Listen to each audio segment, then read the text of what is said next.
Welcome back. It is week 27 here on the Out on That Line podcast. We have officially entered the 27 Club. I'm Jeff, here with my co-host as always. Alex, how are we doing this week? Jeff, I'm feeling dangerous. I'm feeling unhinged. I'm feeling pretty reckless, if you want to know the truth. Oh, that's excellent. Well, it's a bad time to be feeling those things since we're in the 27 Club. You got to, wrap yourself in bubble wrap or something for this next week, okay? We've got the Pretty Reckless on the show. They got a new album called Death by Rock and Roll, so we'll be covering that one later. I did mention this 27 Club a couple times.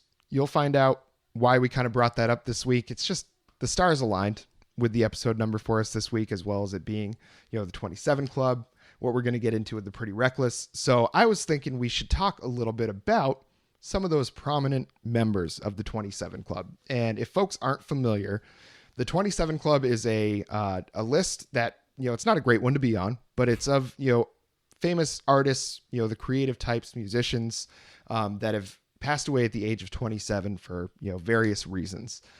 Some members of that club, some of the most famous ones, probably the one that kicked it off, Jimi Hendrix, Amy Winehouse, probably most recent, Kurt Cobain, maybe most high profile.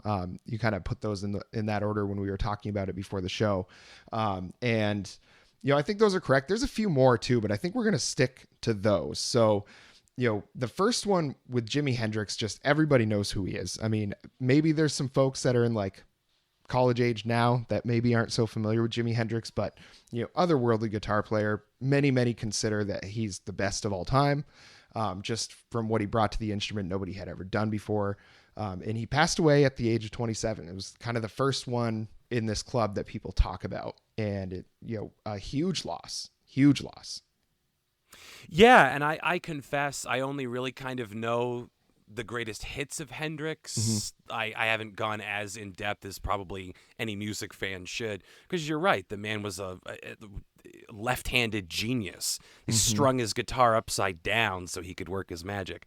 And then an interesting connection, he's a Seattle guy, and Kurt Cobain, Seattle guy, Lane Staley, not in the 27 Club, but Seattle guy. There's this kind of Seattle sadness that I think begets a lot of inspiration in music and runs through some of the more tragic episodes in music. So Jimi Hendrix was a pioneer in more ways than one.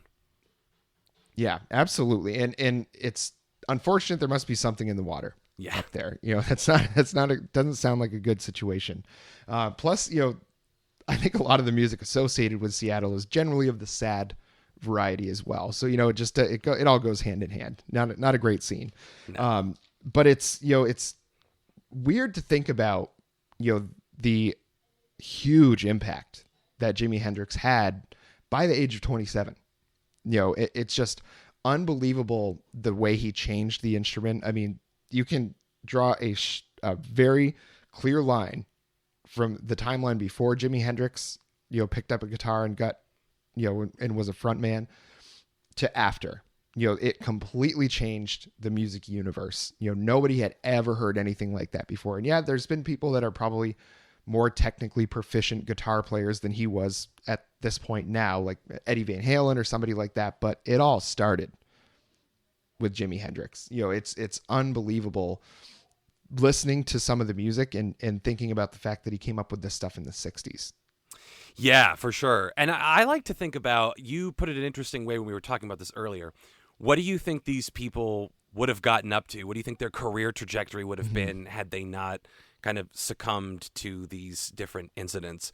So what about you? What do you think Jimi Hendrix, because he was born in 42. So how old would he be now? Old as fuck. He would be, in his almost 80, 79, I think. Yeah, Jesus. If I'm doing the math right, which I could not be doing the math right, but y'all can check me on that.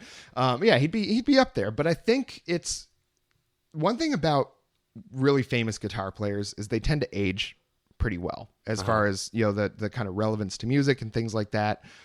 Just look at somebody like Eric Clapton, unfortunately. He's remained a very relevant guitar player for decades. Think about like Jimmy Page. People still talk about him as if, he is just, they give him the same reverence they did back in the 70s when Zeppelin was really doing their thing.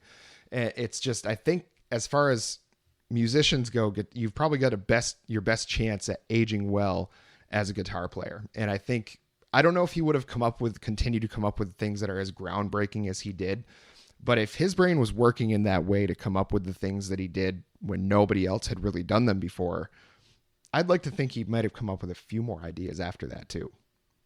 Yeah, and it's interesting. Like he could have been a living elder statesman in much the same way that like Bob Dylan is. You know what I mean? Yeah. I hope he wouldn't be a fucking horrible sellout like Bob Dylan. But I guess we'll never know. But I don't know. It'd be really interesting to see what his esteem would have been, because you never know. It could have been a situation where he had his fill and he just pulled a J.D. Salinger and went into obscurity. Yep. I don't know enough about him to comment on this one. I know more about Kurt Cobain and Amy Winehouse to make more educated guesses. Yeah. So I'm kind of just uselessly speculating on Hendrix. But yeah. And I mean, it was so long ago too that it was before I was born. I did not live at a point when Jimi Hendrix was also on the earth. So it's weird to think about. With the other two, I certainly was, maybe a little bit less aware at the time of Nirvana, but certainly was full aware of Amy Winehouse. That to me, I think is the most shocking one of my lifetime.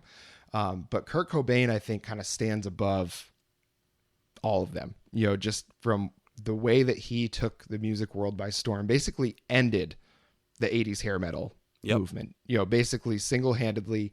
I think him and Guns N' Roses basically were the ones that were like, okay, that's over. We're going to get to some other things now. And that was all Kurt Cobain. I mean, the other members might have contributed some. There's a certain member that we've talked about several times on this show, but I don't think without Kurt Cobain, none of them would have had at near the success that they did. He was an otherworldly talent. He was. And my perhaps controversial, but I think accurate prediction is he was never going to live past 27. Yeah. I think if you look at, because he died by suicide, unless you're a conspiracy theorist who thinks Courtney Love had him killed. But I've softened on that. That was like an interesting thing to believe. She's an easy villain. Yeah. Much like Yoko Ono, it's really easy to paint Courtney Love as the straw that broke the camel's back and ruined Kurt Cobain. But I think she and Frances Bean, his daughter, were like the two good things he had going for him. And yeah, you can say he was a mega star and he had all these fans and he changed the landscape of rock and roll and was this like, forebear of grunge. But I think his family was like the only good thing in his life. And even that wasn't enough to really save him. So I know there are a lot of people that are like, well, look at the change in the handwriting and the suicide note. And how do you pull a shotgun with your toes when you got that much heroin in you? But I've come to accept the fact that he ended his own life and the signs were always there. He saw what the music business was. He saw what consumerism was.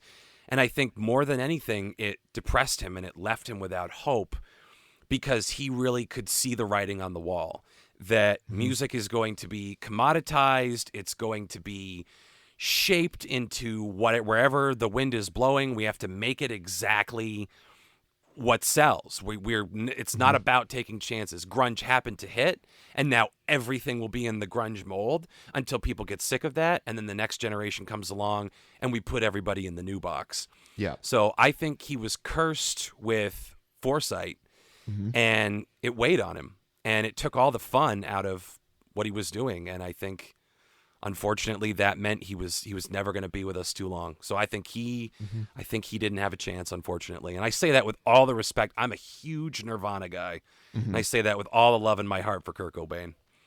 Yeah, and I think that's pretty accurate. If you're familiar with, if you've watched the documentaries and you've watched the interviews with him, there's basically everything he ever did in the public eye is available online. So if you want to go down that rabbit hole, you certainly can. But it's a very clear process he goes through where they start out, and he's really not comfortable even when it started out that he was famous. He was not that right from the get-go. There was no point that he was like, I'm cool with being a rock star. I think what he wanted to do was just make music. He's like, but it's fame and being really good at your profession in the creative realm. Those go hand in hand. It's very difficult to keep the life that you want to have when everybody wants a piece of you. And I think that's the problem he ran into, is there's no escape at that point. You're the most revolutionary artist in the world at the moment that you're like at your creative peak.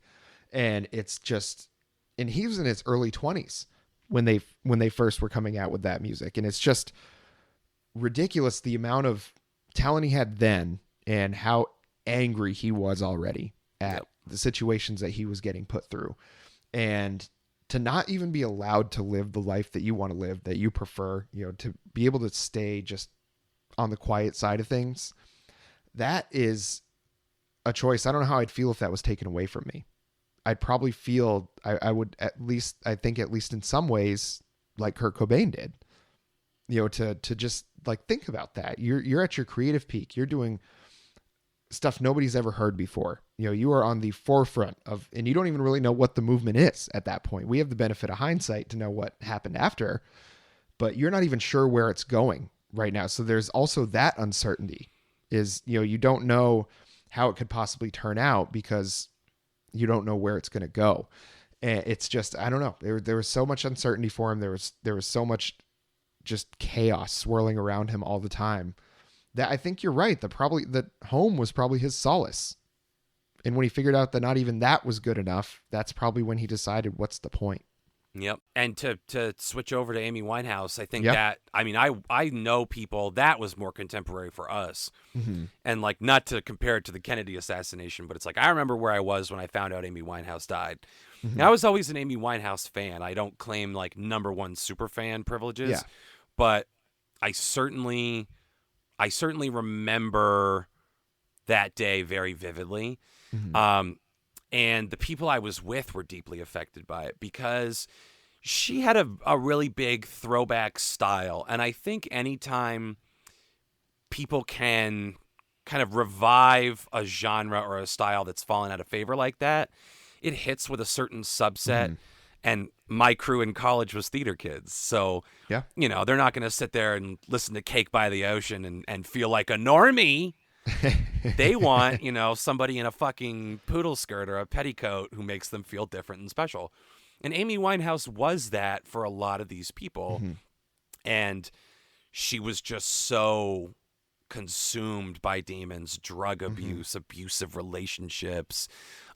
Just like this insanely talented person who burned herself out because, once again, the pressures of everyday life just cave the walls in on you.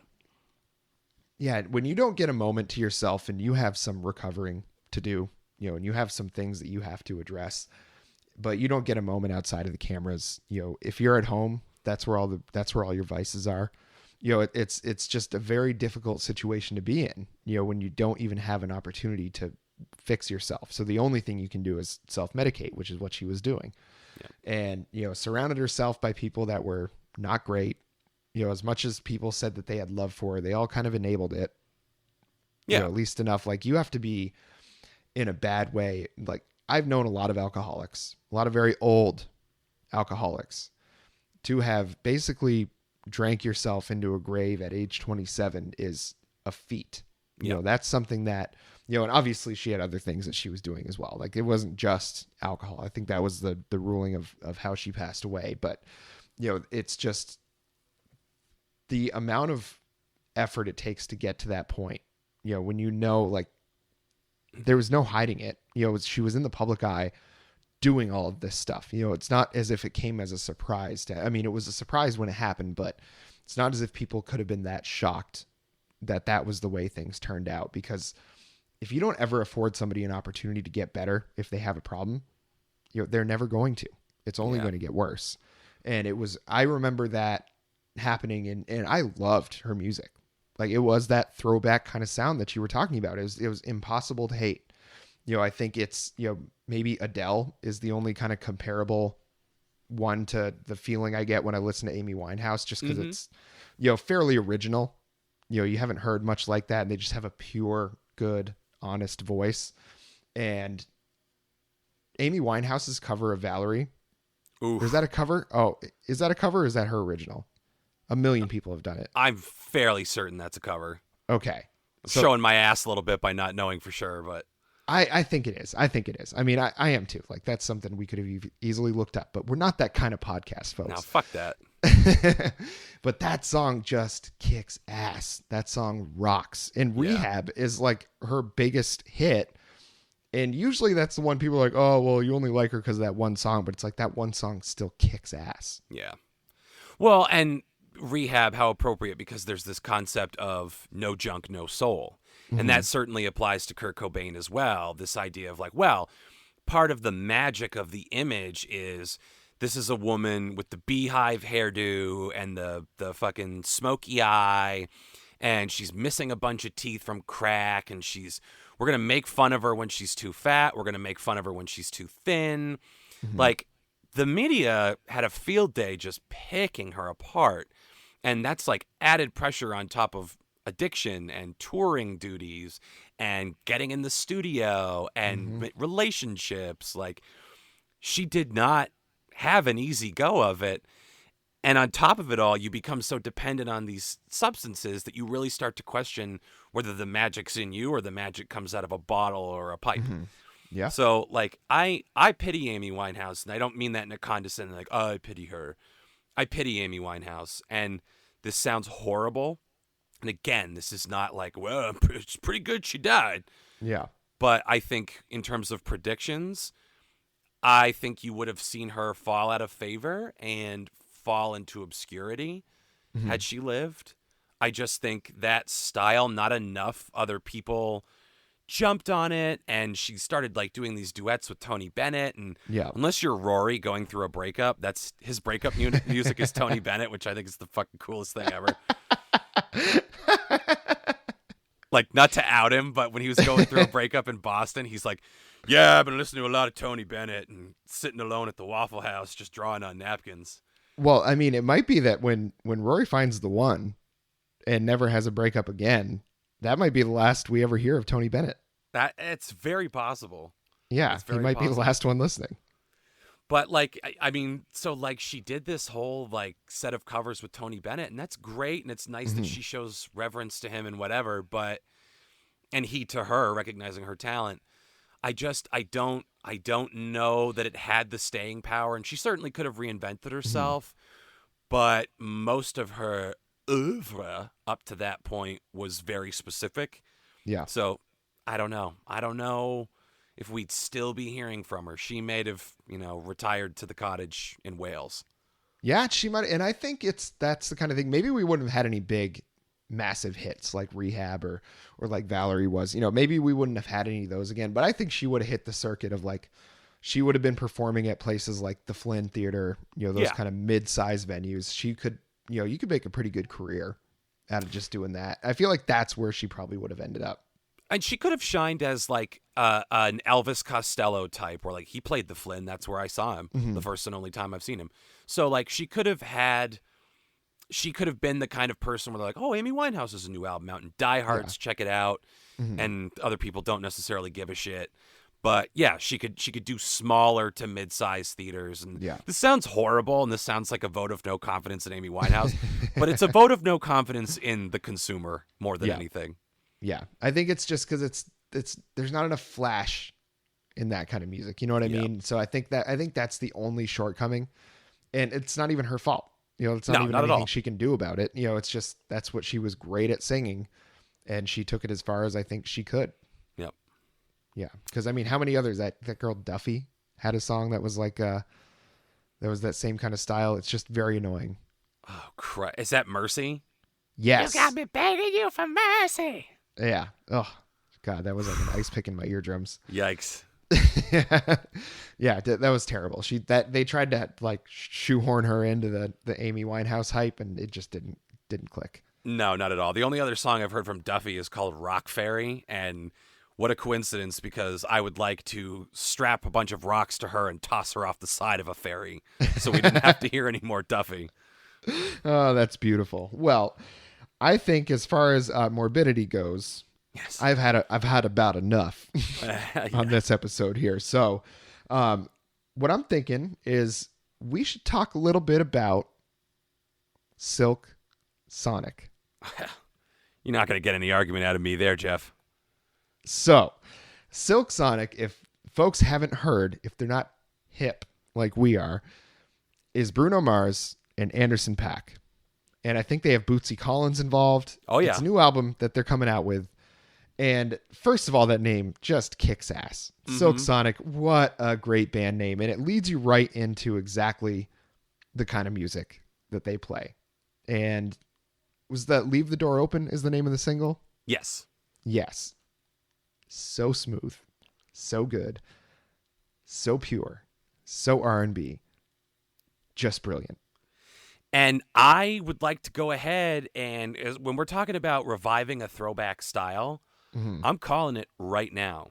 This is going to bring smooth back into the mainstream for the first time since the Marina Rock of the 70s, which we all know I'm a big fan. So let's let some cool guys make one of my favorite genres popular again. Get these men on a fucking boat. Hell yeah. I would get into smooth music. If it was Bruno Mars and Anderson .Paak doing it, if they're like, hey, it's going to be, if you like, what's it, Seals and Crofts and Hall & Oates, if you like all those bands, you're going to love us. Be like, okay, well, if Bruno Mars tells me to do it, because folks may not know this about me. I don't know if I've mentioned it on the podcast, but Bruno Mars is the best goddamn entertainer, pound for pound, in the business. He's a hardworking motherfucker. I really like Bruno Mars. I did not like Locked Out of Heaven that much. I didn't like Another Billionaire. I didn't really like the Lazy Song. So like these first exposures to Bruno Mars, I'm like, get this fucking guy out of here. But, and I think we talked about it last week. He comes up with Uptown Funk, and I'm not a big Mark Ronson guy, but I mean, 24 Karat Magic. And it sure fucking was. Oh yeah. So I don't know. I here's what I'm holding out hope for, and it's probably too much to ask, and it's already been done. Thundercat, also a smooth guy. I would love if somehow the cat got folded into this, even if he's just playing bass on a track. I feel like that's such an obvious choice. I'm Be. disappointed that it didn't happen. It could on the album. It could be a goodie we don't know. But Thundercat has a song called Show You the Way with 2 special guest stars on it. Maybe you've heard of them, Jeff. Loggins and McDonald. Oh, boy. Is it too much to hope that maybe Christopher Cross gets to team up with Silk Sonic for a song? Oh, my God. That might be a bridge too far for me, but we'll see. We'll see. I'm absolutely going to listen to this album as soon as it comes out. And I don't have a date for you yet, but I don't know if they even have a date for it. Is it supposed to be this month? It's supposed to be later this year. Later this year. Those are words you hate to hear. Yeah. Yeah, that sucks. Well, they'll probably sprinkle a little funk on us throughout the year, I would guess. Yeah. We might get another 2 singles. Yeah, Feed the Baby Birds. Yeah, come on, Bruno. Yeah. We also want to give a little, I also want to give a little shout out to my co-host, Alex Koch, for his singles videos. And those babies just popping off on the YouTube. So fresh and so clean. They're our whole singles series is doing tremendously well on the YouTube. Yeah. So go ahead. Go for it. Go ahead. You want me? Yeah, I was just gonna say it's really nice to have the support, ladies and gentlemen, you out there in listener land. It's really, really wonderful to know that you love us, because we love us, and it's always nice to agree with people. You like us. You really like us. So if you do really like us, why don't you search hashtag out on that line? You don't get a custom URL until you cross a certain viewer and subscriber threshold. So always search hashtag out on that line. That is the guaranteed way to find us. If you don't have the hashtag, a bunch of other bullshit's going to come up. Hashtag out on that line, YouTube. You find everything we've done to date. It is a goddamn treasure chest. So open it up and stick your hands in and grab a handful of doubloons. Oh, yes. This is going to be 27 episodes of our weekly podcast series. We got a couple other special little goodies in there. We have a guest appearance by Tanner Acebo on there. If y'all haven't heard that one yet, it's wonderful. We have our singles videos, of which there will be, by the time you listen to this, is going to be number 5, I think is Koch's turn once again with singles number 5. I'm not going to make you blast out who it's going to be. I'm going to let it remain, well, I guess it won't be a spoiler. It'll be out by now. But if you haven't watched the YouTube when you're listening to this and you go watch it, I'm not going to spoil it. You certainly can if you like. Yeah, no, fuck it. Let the mystery be, as Iris Dement would say. Excellent. Yes, I like that. It's always nice to have a little surprise. What if it's your favorite song? What if you're listening, what if it's a song that you absolutely love and you get to open up YouTube and you see Alex's smiling, shining face with that title, Singles, and it's your favorite song? Wouldn't that be nice? What if it's an 18-minute breakdown of classical gas? I mean, you guys don't know. You never know until you go to the YouTube, and make sure you subscribe so that you get notified when these come out as well. Join the Horde. Ooh, I like that. The Horde. That's good. Yeah. Well, should we usher the Horde into the pièce de résistance for the week? I think so. The Pretty Reckless, Death by Rock and Roll. If folks aren't familiar with this one, it's a singer named Taylor Momsen. So was she on Disney Channel? She sure was. I mean, she was Cindy Lou Who in the Grinch movie with Jim Carrey. Mm-hmm. I think at the age of 2, she started doing like shake and bake commercials and child modeling and stuff.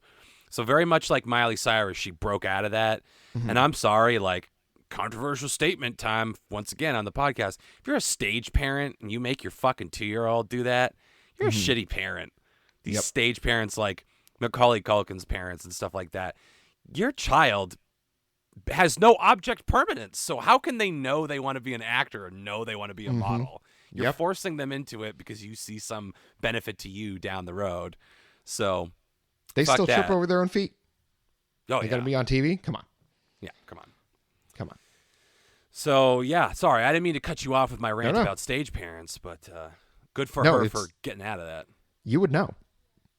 Yeah, exactly. I was an adorable, fresh-faced child, and I was thrown to the wolves. Very talented child. Oh, thanks. Somehow I've kept all of it. I don't know how you did it, but yes. So there's Taylor Momsen. So she is 28, I want to say. Yes. Pretty late 20s in that area. I think she got through the 27 club. Thank God.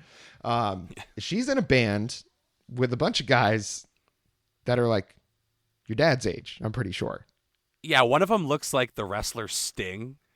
He's got the fucking soul patch and like shoe polish hair dye kind of look going on. I think it's the bass player. Yeah, and they just play the best kind of schlock rock. It's just wonderful. To my dismay, there was a blurb that I saw that was like, if you like Nickelback and Shinedown, you will love The Pretty Reckless. And I was like, I should just go jump in traffic. That's the worst thing I've seen all day. Yeah. There's no lie there, though.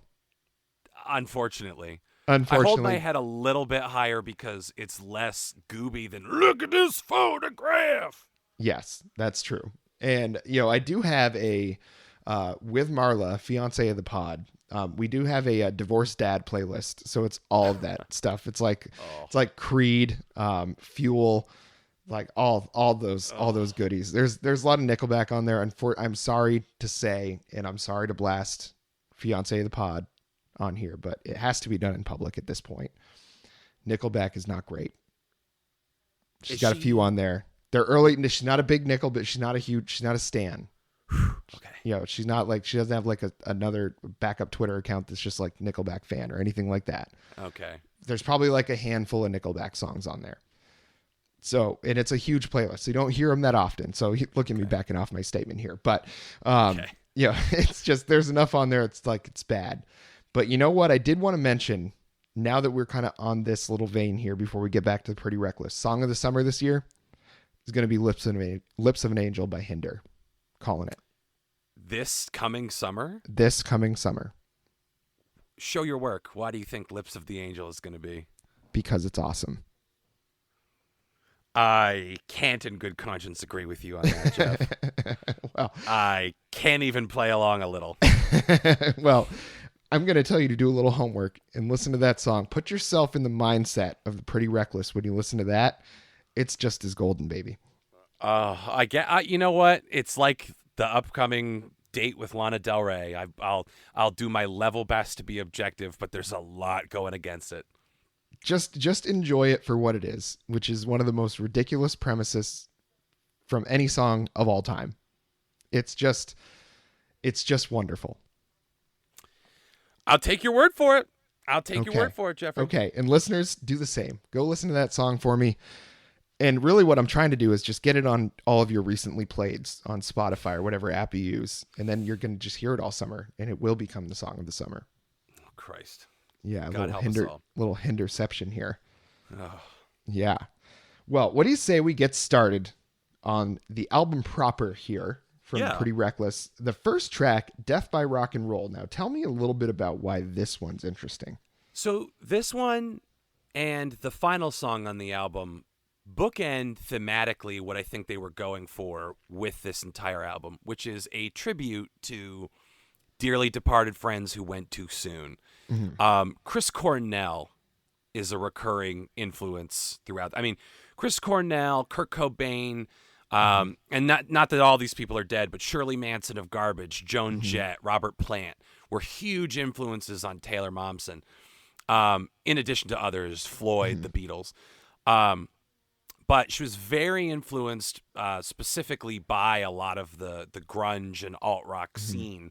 So losing Chris Cornell, once again, to suicide, huge blow. And she talks about how when that happened, it was very demoralizing for the members of the Pretty Reckless. And then on top of that, they lost their producer, whose name, I might butcher it. It's Kato Kandwala. That's how I would say it, yeah.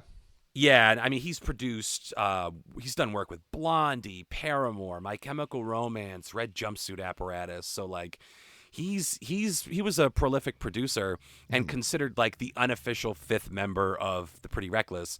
So, losing him to a motorcycle accident was even more demoralizing to this crew.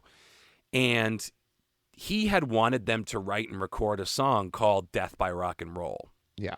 So, in tribute to him, they created this song, which is setting up this idea of if you got to go, it should be at the hands of rock and roll and the rock and roll lifestyle. They do not glamorize or romanticize any of it, but there is kind of a nobility to live fast, die young, which is one of the big themes in this entire album. So it wasn't either one of our picks for the six that we usually talk about, but I felt like it was important to hit the bookends because they're tribute to Kato Kandwala. And if it was important to the Pretty Reckless, it's important to me that we give him the shout out. Yes, absolutely. And I think it really leads into, like you were saying, the theme of the album. You know, these things that it's better to go out on your shield, than to grow old and wither away. It's kind of the idea that she just keeps going back to. And it's, and I think there's also an uncertainty about what's going to happen when she's older too. So she's like, why would I want to even get there? So if I go out, I go. If I go, I go. If it's done, it's done. Yep. No skin off my nose. And, I think that song just comes in and I'm not going to just play games with everybody. I'm not going to like tell everybody that it's the most lyrically dense thing you're ever going to hear. But when it comes to just some good old fashioned rock and roll, this album delivers top to bottom. Oh yeah. Top to bottom. I haven't had as much fun listening to an album for this show in a couple of weeks, I think. Yeah, again, not to shit all over Julian Baker, especially because I want Phoebe Bridgers to love me someday, so I can't really I can't go too hard. Take a big dump on her friend. And I like Julian Baker, and I didn't hate that album. It's just, again, I've got like indie white girl burnout a little bit, which is hilarious because now we're doing white girl fronting a hard rock band. Yeah. But yeah, it's an excellent palate cleanser. It was something new. It was something different, and it's gut bucket rock and roll. Oh yeah, just straight out of your fucking boot heels. She's got a Hellcat voice. It's great stuff. Oh yes. I don't know, and there's great references in Death by Rock and Roll to. I mean, I want to go in a motorcycle crash is obviously a mention to Kato Kandwala. I want to go with a shotgun blast, reference to Kurt Cobain. Yeah. So tribute to the rock and roll forebears all over this album. Yeah, it's really wonderful. And have you ever heard the term butt rock? Butt rock? Butt rock. I've heard jaw rock. I haven't heard butt rock. So, butt rock is the kind of rock and roll that's played on radio stations that always advertise themselves as nothing but rock. So it's kind of become, it's got a little bit, kind of amalgamized to be this term, just butt rock. So it sounds terrible, but when you think of the context of why it is, this is the personification of butt rock. My. I learned something today, Jeff. Yeah, I just learned that the other day. It was so many things came together this week. 27 Club, week 27. I found out what butt rock is like 2 days ago. So it's just like it's all coming together, baby. We built a snowman. She touched my leg. It was just a wonderful time. All right, kill him. Sorry, I went into a Dumb and Dumber fugue state. I'll never do it again. No, they're always welcome here. They're always welcome here. Right. Dumb and Dumber, Eddie and the Cruisers, Roadhouse, any of those fugue states, it's all perfectly legal. All right, good. Yes. So one of your picks, Only Love Can Save Me Now. Now, this one's very interesting because of who's on it with her. Yeah. Yep. I mean, this one is dripping in history. It was recorded at London Bridge's studio in Seattle. Mm-hmm. And Taylor Momsen talks about, like, you just feel history seeping through the walls when you're in there. It's impossible not to be inspired. Mm-hmm. I would say probably, I mean, it's a place where Pearl Jam cut 10 and Soundgarden did Louder Than Love. I mean, it's just like huge. It's phenomenal. Mm-hmm. And this group has such an affinity for grunge and the history of rock. And what better way to show that and to show that deference than to have Kim Thale, the guitarist from fucking Soundgarden, and Matt Cameron, the drummer, who is also now the drummer for Pearl Jam, come in and sit in on this song. And immediately obvious that they're there. It's such a distinctive sound. Oh yeah, that guitar solo in this one is just perfect. It sounds like it could be ripped straight from like a Soundgarden record from like the mid 90s. It's just so good. It's so distinctive, and it's not a lyrically complex song, but I think when you have all of these musicians involved, you let the music do the talking. Yeah. You don't have to put a hat on a hat and overcomplicate things. So I love this one just because it's a tribute to Chris Cornell, this idea of only love can save me now. It's like a little assumed window into maybe what he felt in his final hours. So it's tragic there, and it's his brothers in his band and some friends from another band trying to memorialize him. It doesn't have to be more complicated than that. Lyrically, especially, just pour your fucking heart out into those strings and skins, scream it into the microphone.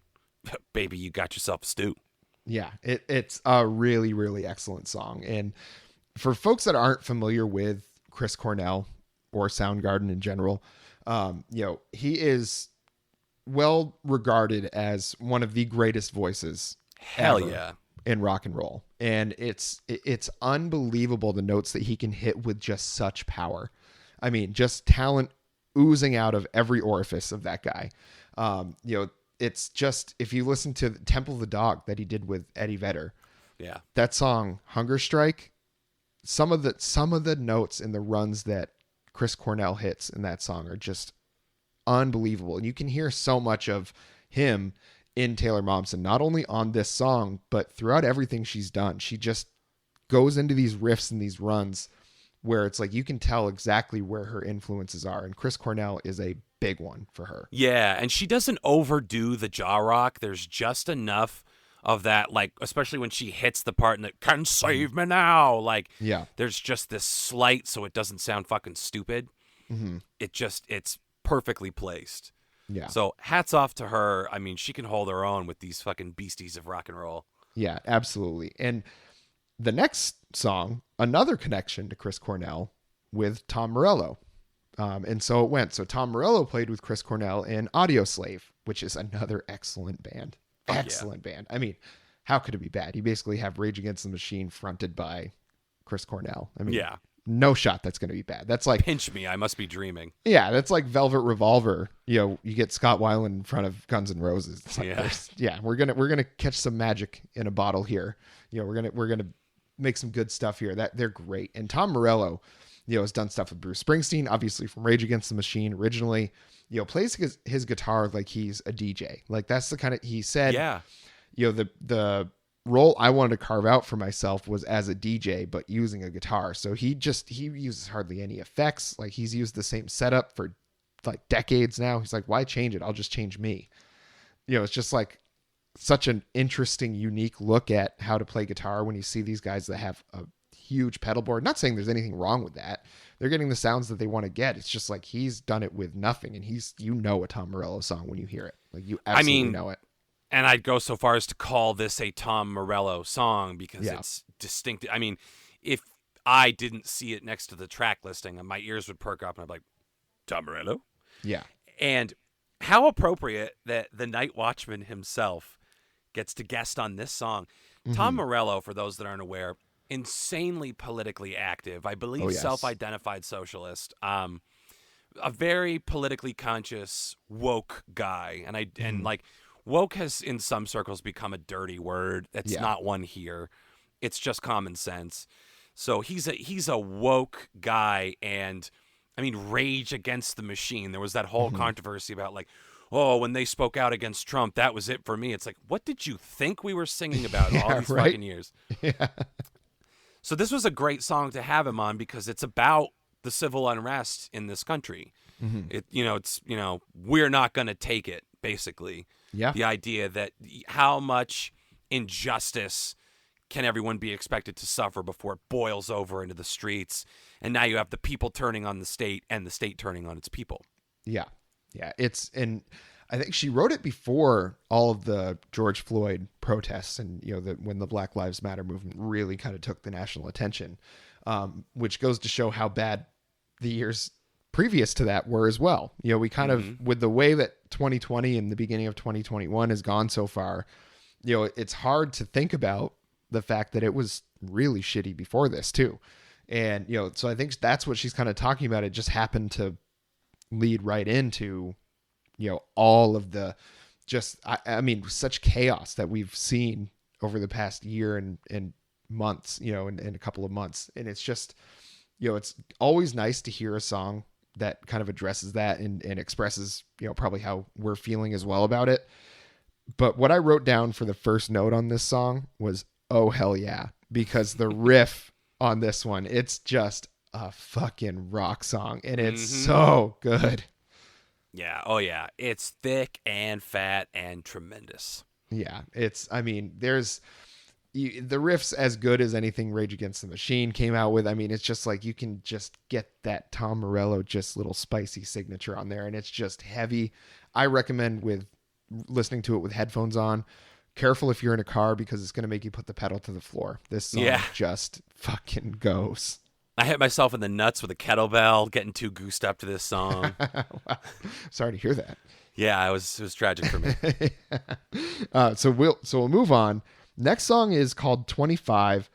I didn't really get much out of that one other than her voice is just absolute killer knockout. That's pretty much all I got out of the song called 25. Yep, I'll co-sign that. But the next one, My Bones, was one of your picks. That was one of my picks.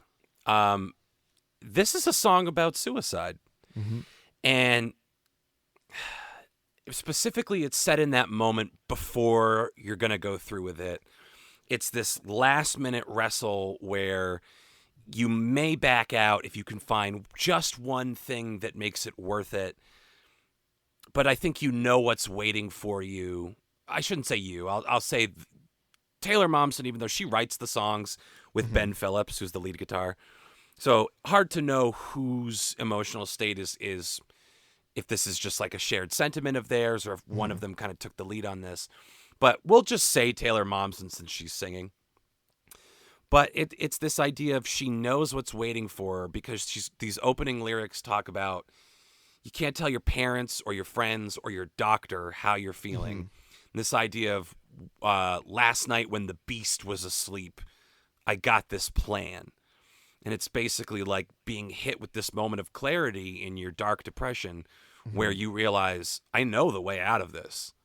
And I can keep enduring this cycle of up and down and better and worse and just this gradual slouch towards a more painful end, or I can take this into my hands and do something about it. So Mm-hmm. it's interesting because it paints life after death in suicide as this undiscovered country, right? Mm-hmm. She talks about giving herself to the ocean. And that's a very powerful idea. Again, not advocating suicide. And I actually saw a lot of backlash to this because people Mm-hmm. thought they were being glib about suicide to get content. And I'm like, Mm-hmm. you have no idea that this isn't how she feels or Yeah. how Ben Phillips feels. Who are you to say that's not genuine? How come you buy it in Alice in Chains' Rain When I Die? Like, Mm-hmm. when Alice in Chains sings about the surety of how things are going to end for Lane Staley, Yep. you buy it and you celebrate it, but not when it's Taylor Momsen and the Pretty Reckless. I think that's pretty disingenuous. Yeah, absolutely. And I think it has to do with the fact that, people are still surprised that she's like a badass rock singer. Yeah. When how she grew up was like, you don't see this sort of thing coming. Just like with Miley Cyrus, like nobody that watched Hannah Montana was ever going to suspect that Miley Cyrus would become an absolute wild child Right. like she has. You know what I mean? So I think it's also this. She probably gets held to a different standard as a woman in rock Oh, and yeah. roll than than a guy does. Like everybody sees was seeing Leighton Staley do that, and there was probably plenty of people that were worried about him, but that was part of the mythos Yeah. of Lane Staley. You know what I mean? That was part of his aura. Yeah. And I think with Taylor Momsen, they see who she used to be Yeah. as if that should have any influence on who she is now. And I think they hold her to that different standard, and it's really not fair. And like you're saying, it's just very disingenuous. No, pretty little rich white girl you got to bitch about. And it's like, Yeah. pain is pain. Pain is relative. Fun fact, actually, you bring up Miley Cyrus. Yeah. Taylor Momsen was up for Hannah Montana Oh. and didn't get it, and says she considers it one of the blessings of her life that she was not cast. Yeah, I mean, if this is what you wanted to do, was this kind of rock music, like look at what Miley Cyrus had to go through to get where she is now. She had to walk through hell with gasoline britches, man. Like, Yeah. Yeah, I mean, you talk about what the media put Amy Winehouse through, and obviously we've seen what British media is capable of, now that everybody's probably watched that Meghan Markle interview with Oprah and how terrible that was to live in the UK with that media at the recently. But it's just like I could see that would be miserable to have to go through that. I would hate every second of it. That would suck so bad. Yeah. Yeah. So I to put a bow on my bones, again, bringing up Alice in Chains, I get thematic similarities, obviously, but I also can kind of hear some of that sound. I also think the drums are very disturbed down with the sickness. That which is kind of this like pounding heart as you reckon with what you're about to do. So I don't know. I just think it's a gruesome subject matter done really, really tastefully and interestingly. Yes. And another one, I got a very like 80s kind of vibe from it as well. Yeah. Like a very 80s hard rock kind of vibe too. It's just they've got so many, it's all rock and roll, but they've got they pull from so many different sources. Like you were saying, that kind of that drumming style is very metal drumming style, like kind of like Disturbed. It's just they pull from a lot of different places, and I think it helps that they're of two, like the rest of the band and Taylor Momsen are completely different age groups. Yeah. So I think that helps. They seem to really kind of bridge that age gap very, very well. Yeah, definitely. Yeah. So it moves on to Got So High, which is a nice little ballad, Yeah. about exactly what the title would say. Yeah. But I think, again, it's one of those ones that didn't rock quite hard enough for me. It wasn't what I was looking for on this album. So I moved right along to Broomsticks, which is a nice little interlude Yeah. before we get into Witches Burn. And you want to talk about another rock song? Woo. This baby rocks. So Broomsticks does lead into Witches Burn. You could make your connections with those titles. And it's got a very, very grungy feel to it. Well, at the same time, it seemed like something that like Dio would be singing, given the subject matter and like kind of how she's singing it. Oh, just beautiful. The subject matter is I mean, this is actually a pretty incredible song. We talk about like, maybe the album isn't reinventing the wheel and it's not Yeah. the greatest thing ever. It's just fun. This song, I mean, like, I could have made like 9 pages of notes on this. Hmm. Just what's being done there. At one, on the one hand, very simple. On the other hand, just the little tricks that are being pulled here are tremendous. So it's a song obviously about the role of women and the commodification Hmm. of women. It's this, using the imagery of witches and the Salem witch trials to paint this picture of the role that women, particularly in the Trump administration, Hmm. either felt they were relegated to or could see themselves slouching towards. And there's that line, they kill them young so they never get old, referencing the fact that, we, from a young age, we've talked about this on the pod before, always telling little girls, you're so pretty. You're Hmm. so pretty, to the point where it's just hammered in there that the one time someone says you're not pretty, you got to work harder to get that compliment to Yeah. be pretty, rather than you're so smart, you're so generous, you're so Hmm. kind. So it's assigning women to a role from a young age, and then once they're too old to want to fuck them, Hmm. they've kind of outlived their usefulness. This is a very angry song that kind of takes empowerment from the idea of like, okay, you think I'm just a whore? Well, then how about I get you home and get you in my bed and do whatever nasty shit you want to do? And when Hmm. your guard is down, I'm going to stab you in the fucking eye and I'm Oh going to yeah. kill you. Hell yeah.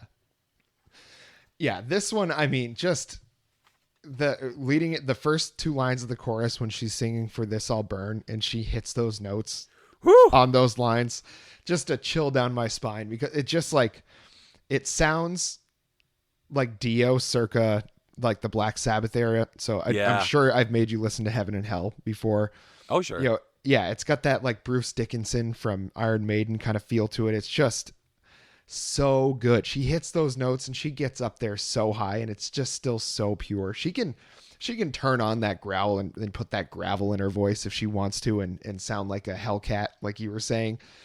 But she can also just hold those notes with a like pure voice. You probably can explain more about how that works, but this one, just her vocal talent, it's as good as anything like Deep Purple ever did. It's just so good. Yeah, I mean it's right from the fucking, Pichadu. Well, that means toilet. That's not correct. But it's from the guts. Like, she just Yeah. sings, I guess, like, technically she has excellent breath support singing from the diaphragm, not the throat. Yeah. But it soul wise, I mean, I'm gonna get in a couple more knocks on Lana Del Rey before we actually have to review her.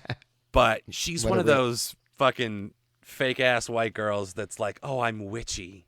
I have Mhm. witchy vibes and I like witchy things. It's like, you don't know what Mhm. actual witches and witchiness and witchcraft are until you have experienced Taylor Momsen from the lens of this song. These lyrics, I love this. Talking about, until I get close enough for a blade to stick it in, then I'll spit on your grave.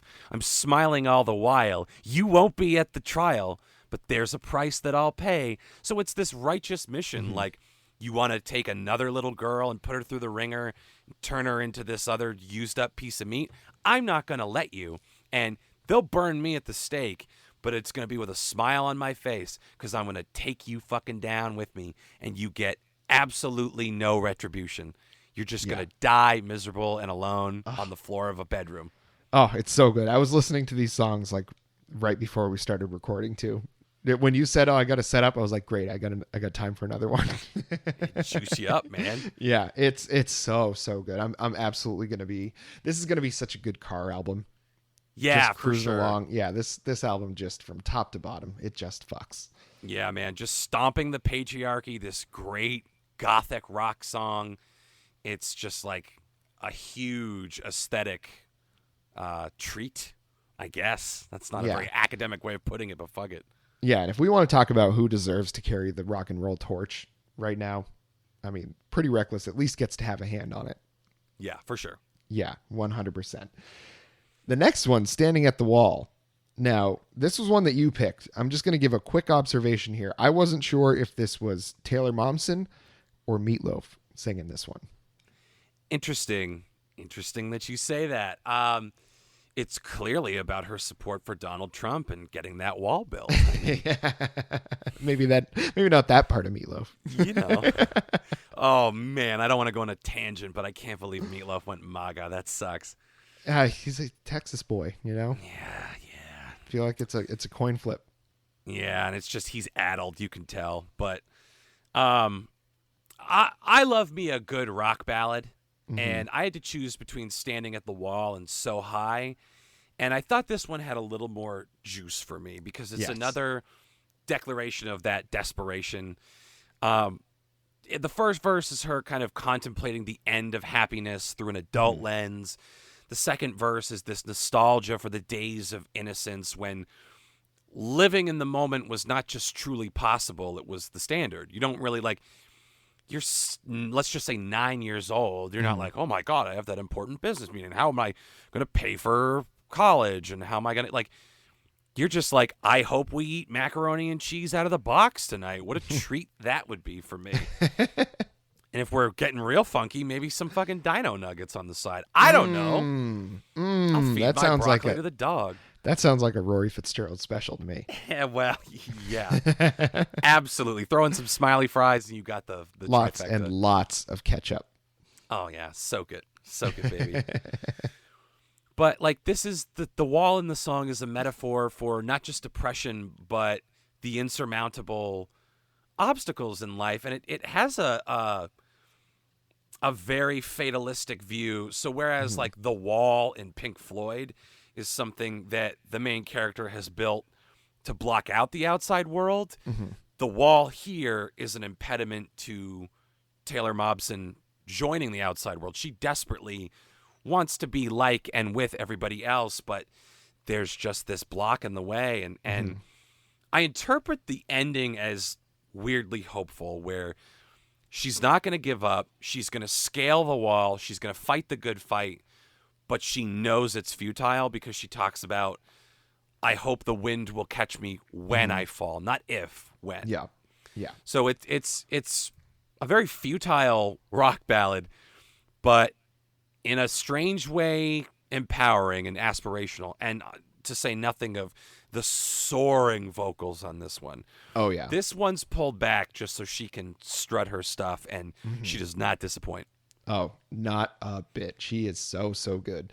And I got a little bit of a different interpretation from that last section on this one. So when she says, I hope the wind will catch me when I fall from the wall, I got the kind of idea where you were saying it's more hopeful than anything. I feel like she's saying it's the kind of thing where it's, if you never jump, you never fly.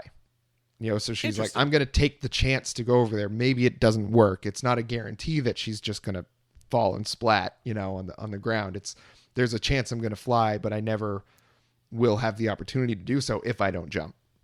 Well, and what's so cool about that, that's an interesting way to think about it. And what's so cool about both of our theories here is the main thrust is you have to try. To quote one of my smooth heroes, I gotta try.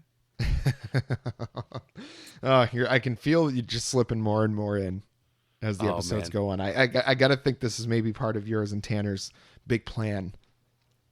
Maybe. Just so. Hey, at least I haven't mentioned Frank Zappa yet. Am I right? Oh man, actually, I was thinking I was the one that mentioned Frank Zappa last week. I think you were. So you have fully incepted me. Yeah. Yes. Keeping the streak alive, because I almost forgot. That's a bit now. It is a bit. Zappa has to come up every episode. It has to. Even if you shoehorn it in, it doesn't matter. It's got to be there. Fuck it. It's our little Easter egg. Yeah, you betcha. Yeah. Next one is Turning Gold, and this one is really good when it gets cooking, but it just doesn't. For me, it just didn't add a lot. Especially coming after Standing at the Wall, and then right after that, Rock and Roll Heaven. For me, just a barn burner. Right up there. It's got that if people are familiar with Shooting Star, is just a really, really incredible song. It's that rock and roll journey. Live fast, die young. That the story we've heard a zillion times, but it's always nice when it's told like this.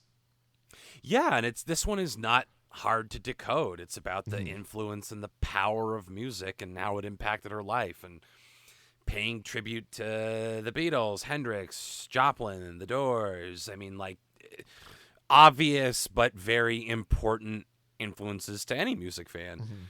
And I also love that nice little nod to "It was a garden of sound." Like, Yeah.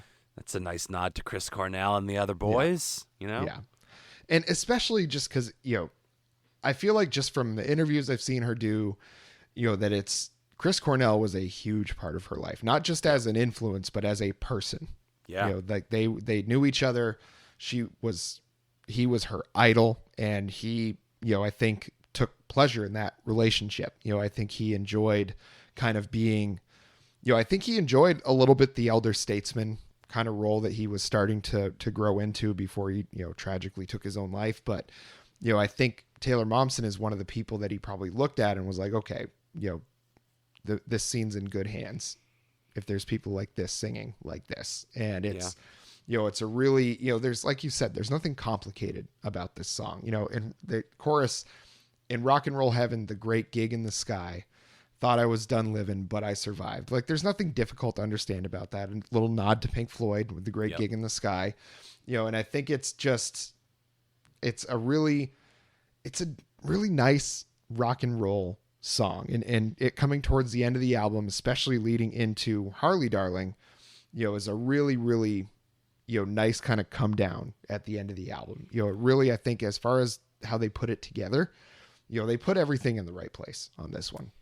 Yeah, and you talk about, carrying the torch and this idea of legacy, and she specifically name drops the 27 Club and talks about how all of these people lived fast and died young, and she hopes it was worth it and wants them to know that they left behind something that will never be erased and will just continue to move forward in its original incarnation. We have all that music, and then we have everything that it inspired.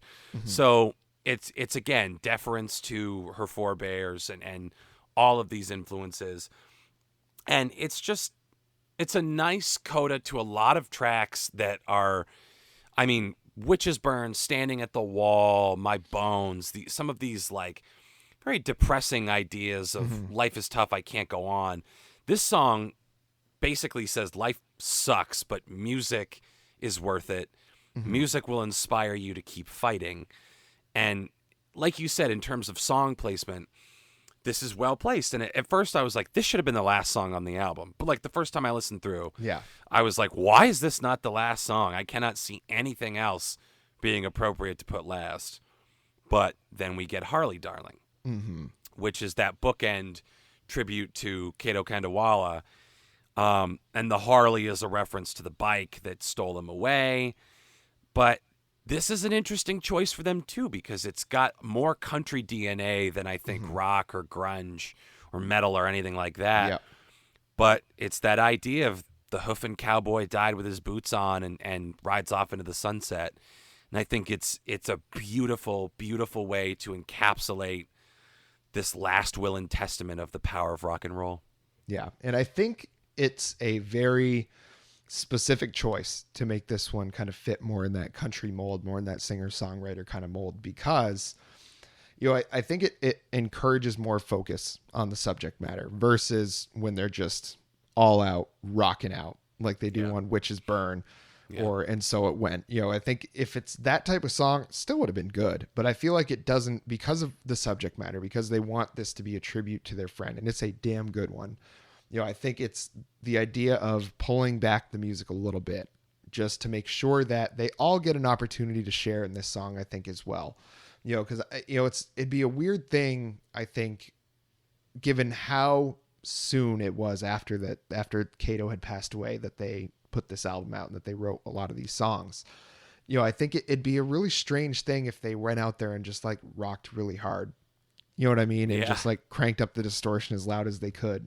And while I could see, a tribute being just as valid that way, I feel like the way they did it here was probably a very specific way that they thought of doing it, that they could all really participate and really kind of sink their teeth into, the emotions and the subject matter of it versus just having a very technically excellent, perfect, kind of proggy rock song like they tend to do on the rest of them. Yeah, because at that point, it's about how good you are at writing a song as opposed to like, Mhm. hey, let's let the focus be Kato. Yeah. So, yeah, I don't know. I am bullish on this album. I'm Hmm. going to go ahead and give it a hearty stream it. Oh yeah. I'm going to back that up. 2 thumbs way up on this album. It's just, don't expect this to be, again, lyrically something that's going to absolutely change your life or anything. But if you are looking for a damn good rock album, probably one of the better ones I've heard in a few years, I think this one is about as good as it gets. If you just need to rock out a little bit, go ahead and give this one a stream. Absolutely. Yeah. So I think we're getting up against it time wise here. Yeah, I we're think bumping it. We're stretching it a little. So I do want to go over our socials. So you'll find us on Twitter at Out on That Line 1, Instagram at Out on That Line. Send us a nice little email on Gmail at outonthatline@gmail.com. You can even find us on Facebook. You can find us on Anchor. And as we mentioned before, you can find us on YouTube. So we'd love to see you subscribe, follow us on all those things. But, I think we're really going to start leaning into YouTube. I think we should. Yeah, we've Yeah. got demonstrated success and a good little community there. So fuck it, why not? Yeah, absolutely. So was there anything else that you needed to desperately bring up on this episode there, sir? No, not desperately. We might as well I'll get in one more Zappa until next week. Watch out where the Huskies go and don't you eat that yellow snow. Until next time.